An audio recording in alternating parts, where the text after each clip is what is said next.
Gil Martin here, and welcome everybody to this episode of the Daily Packers Post, where we bring you in-depth daily coverage of your Green Bay Packers every day, Monday through Friday. Don't forget to hit the like button and to subscribe so you get new episodes as soon as they drop.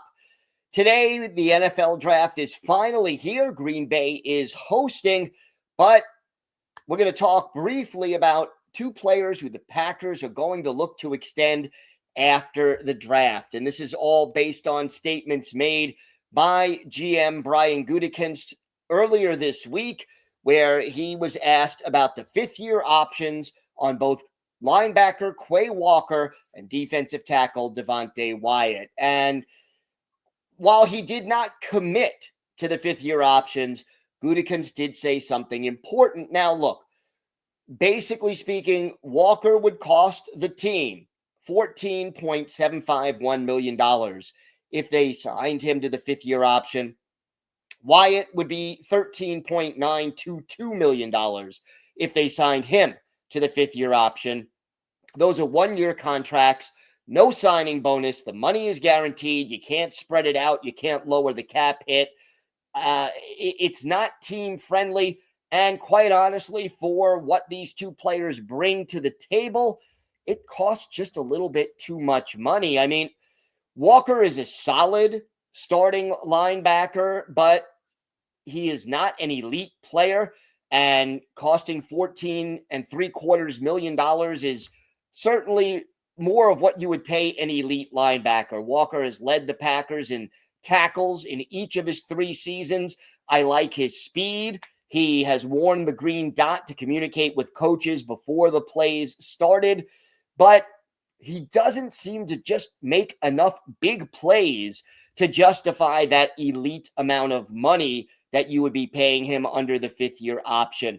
Too many of his tackles happen after the receiver or the runner has gained substantial yardage and it's too far downfield. Now, Walker certainly came on late in the season, and the key question that the Packers need to figure out is whether or not that was just a hot streak where he was just had, put 3 really solid games in a row together, or whether or not this is the new level of play we can expect from Quay Walker. Devonte Wyatt, unlike Walker, he has never really developed into a starter. He has started 5 games in the 3 years that he's been a Packer total, and all 5 of those games came in 2023. Last year, he played only 41% of the team's defensive snaps in the games that he played. Now, he is, at least last year, he was the team's best interior pass rusher. He had 5 sacks last year. Despite missing 3 games in 2023, he had 5.5 sacks playing in all 17. So he adds something specific to the team, but to pay almost $14 million a year to a part-time player who essentially steps in on obvious passing downs, that is just really too much. So Gutekunst said that when he was asked about the 5th-year extension for Walker and Wyatt, he basically said, we won't deal with that until after the draft, but whatever mechanism we use, we'd like to keep those guys around for 2026 and beyond. So whether that's through doing the 5th-year option on these guys or extending them one way or the other, we're planning to do that. We'd like to do that. And it sounds like that is the option that Goody would prefer. Not to use the 5th-year option, but, to sign a 2-3-year extension with both of these players. And that could be a win-win. You get a win-win for the team because you get to reduce the 2026 cap hit and spread the signing bonus that you give them over, let's say, 3 years if it's a 3-year deal. Plus which, you also get, from a player's perspective, all the money, is guaranteed up front. So, you get your signing bonus. That's yours. Even if you get cut and never play another down or get injured and never play another down.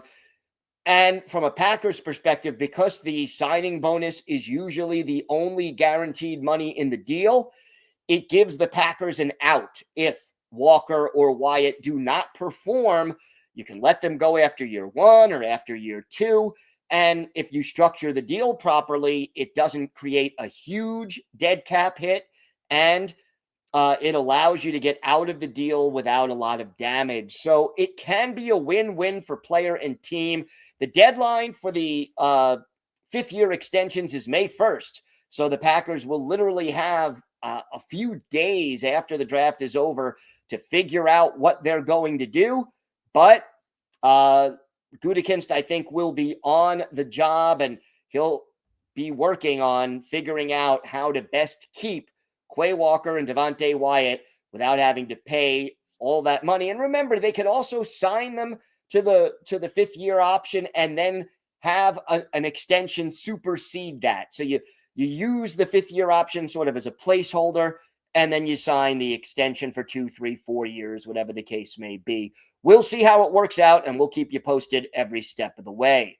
Don't forget to check out our website at thepackerspost.com. We have new articles every day, Monday through Saturday. And of course, during draft week, we will have the draft covered wall to wall. So look for that there. I'm Gil Martin. Thank you so much for watching today's episode of the Daily Packers Post. And of course, go Pack Go.